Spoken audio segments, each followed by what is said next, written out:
The wrestling world just witnessed something that nobody saw coming, and the shockwaves are still reverberating through every corner of the industry. Solo Sikoa has finally broken his silence, and what he had to say sent chills down the spine of every fan watching. This isn't just another storyline, folks. This is personal, this is family, and this is about to explode in ways that will change everything we thought we knew about the bloodline. If you're a fan of hard-hitting action and real drama, then you need to stick around, because what I'm about to tell you will blow your mind. And hey, before we dive into this chaos, make sure you hit that subscribe button, because you don't want to miss a single update on this unfolding war. The attack on Jacob Fatu wasn't just brutal, it was calculated, it was vicious, and it left everyone asking the same question: what happens next? This wasn't some random backstage brawl or a heat-of-the-moment altercation. This was a message, a statement written in blood and violence that echoed through the arena and left fans gasping in disbelief. Jacob Fatu, the powerhouse who has been tearing through opponents like they were made of paper, suddenly found himself on the receiving end of an assault so savage that it left him bloodied and broken. The images of Fatu laid out, his face covered in crimson, his body battered and bruised, instantly went viral across social media.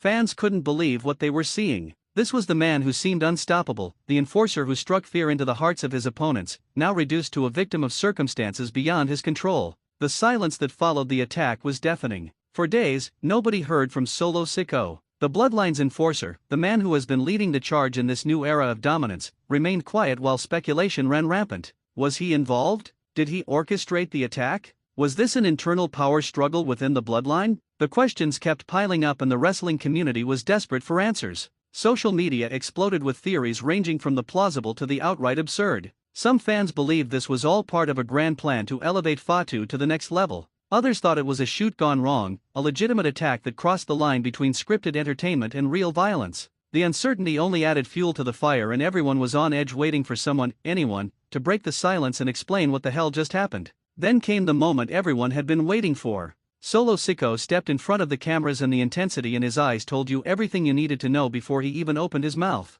This wasn't the composed, calculated leader we've seen orchestrating strategies and commanding respect. This was a man fueled by rage, by betrayal, by a fire that had been lit inside him and was now threatening to consume everything in its path. His words were measured but laced with venom. "We're coming for you." 3 simple words that carried the weight of a declaration of war. But who was he talking to? That's the question that has everyone on the edge of their seats, because Solo didn't just issue a vague threat. He laid out exactly what was about to happen, and trust me, it's not going to be pretty. The attack on Jacob Fatu, according to Solo, wasn't random, and it wasn't an accident. It was orchestrated by individuals who thought they could dismantle the Bloodline from within, who believed they could exploit cracks in the foundation and bring down an empire that has dominated the wrestling landscape for years. But here's the thing about the Bloodline: they don't just roll over when someone tries to take them down. They fight back harder, they strike with more ferocity, and they make sure that anyone who dares to challenge them remembers the consequences for the rest of their lives. Solo made it crystal clear that this attack wasn't going to go unanswered. In fact, he promised that the retaliation would be swift, it would be brutal, and it would serve as a reminder to everyone watching that you don't mess with family. The identity of the attackers is still shrouded in mystery, but the clues are starting to come together. Insiders have been whispering about a faction that has been building in the shadows, a group of wrestlers who have grown tired of living under the Bloodline's thumb and are ready to make their move. These aren't just random competitors looking for their moment in the spotlight. These are calculated individuals who have been studying the Bloodline's playbook, identifying weaknesses, and waiting for the perfect opportunity to strike. The attack on Jacob Fatu was the opening salvo in what promises to be an all-out war. It was designed to send a message, to show that the Bloodline isn't invincible, that they can be hurt, that they can bleed. But what these attackers failed to realize is that hurting the Bloodline only makes them more dangerous. Jacob Fatu's condition following the attack has been a closely guarded secret. The initial reports suggested serious injuries, possibly even career-threatening depending on the severity. Images and videos from the scene showed medical personnel rushing to his aid, the concern on their faces evident as they assessed the damage. Blood was everywhere, Fatu's face barely recognizable under the layers of crimson. For a man who has built his reputation on being indestructible, seeing him in such a vulnerable state was jarring. Fans immediately began speculating about his future. Would he be able to return? How long would he be out? And most importantly, would he be the same dominant force once he came back? These questions remain unanswered, but one thing is certain: the attack has lit a fire under the entire Bloodline, and Jacob Fatu's eventual return is going to be one for the ages. The dynamics within the Bloodline have always been complex. This isn't just a stable of wrestlers thrown together for convenience. This is family, bound by blood and loyalty, driven by a shared desire to dominate and to prove that they are the best this industry has ever seen. Roman Reigns built this empire from the ground up, establishing the Bloodline as the most powerful force in wrestling. When Roman stepped back, Solo Sikoa took the reins and continued the legacy, bringing in new members and expanding the reach of their dominance. Jacob Fatu was one of those additions, a beast of a man whose raw power and unrelenting aggression made him the perfect enforcer. The chemistry between Solo and Fatu was undeniable, their partnership becoming one of the most feared combinations in recent memory. But now that partnership has been tested in the most violent way possible and the response is going to reshape the entire landscape.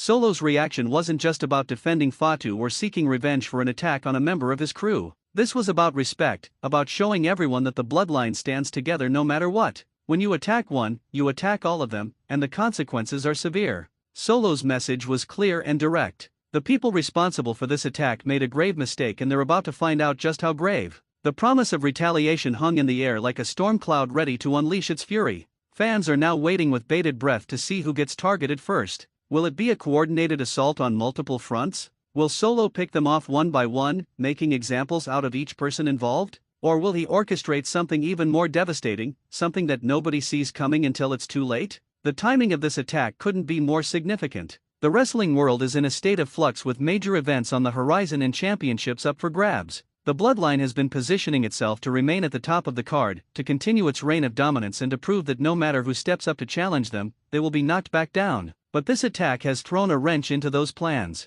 Instead of focusing on championships and accolades, the bloodline is now in full-on war mode. Their priorities have shifted from accumulating gold to exacting revenge and sending a message that resonates throughout the entire industry. This shift in focus could have far-reaching implications not just for the bloodline but for everyone else in the locker room. Other wrestlers are now watching this situation unfold with keen interest. Some see it as an opportunity. With the bloodline distracted by internal warfare, maybe there's a chance to swoop in and claim some of the spotlight that has been monopolized for so long. Others are terrified because they know that a bloodline in full attack mode is even more dangerous than a bloodline focused on championships. When survival becomes the priority, when revenge is the driving force, there are no rules, no boundaries, no lines that won't be crossed. The fear factor is real and it's spreading through the roster like wildfire. Nobody wants to get caught in the crossfire when the bloodline starts unleashing hell. The fans are absolutely eating this up. Social media has been on fire since Solo's statement, with thousands of posts dissecting every word, analyzing every expression, trying to piece together what's going to happen next.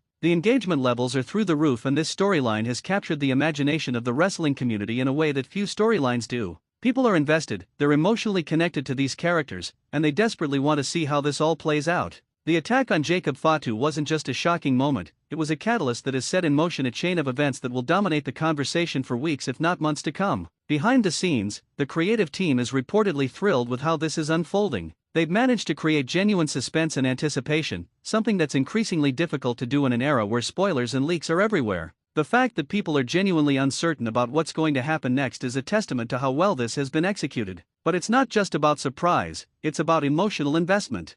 Fans care about these characters, they care about the bloodline, and they care about seeing justice served for the attack on Jacob Fatu. That emotional connection is what makes wrestling special and this storyline is tapping into it in a big way. The wrestling industry thrives on moments like this, on stories that transcend the ring and become cultural talking points. The attack on Jacob Fatu and Solo Sikoa's response has all the elements of a classic wrestling angle. You've got betrayal, you've got violence, you've got family loyalty, and you've got the promise of revenge. These are the ingredients that have fueled the greatest storylines in wrestling history and this one is shaping up to be right there with them. The execution has been nearly flawless from the shocking visuals of the attack to the intensity of Solo's response. Everything has been designed to maximize impact and keep fans hooked. Looking ahead, the possibilities are endless. Will Jacob Fatu make a surprise return and catch everyone off guard? Will the identity of the attackers be revealed in dramatic fashion? Will other factions get pulled into this war, creating an even larger conflict? The beauty of this storyline is that it can go in so many different directions and each one is intriguing in its own right.